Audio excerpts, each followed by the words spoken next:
Okay, we're going to drill the holes out for our eyes here.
Now we'll take the back off and we'll go into the inside.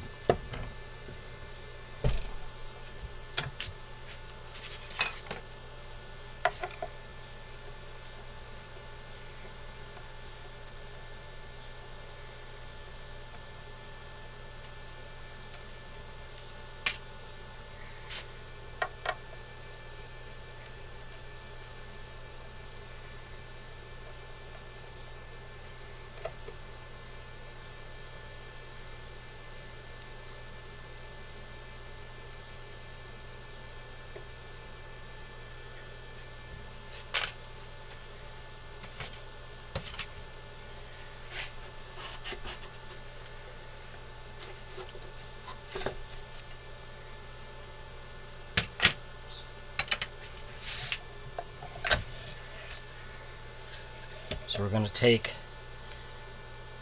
bore this out in here, take some of this off, and then take this off down here through the middle, so when we attach our spring it won't catch.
We're going to continue on. We'll take this out in here, this down in here, and then we'll be back. Thanks for watching.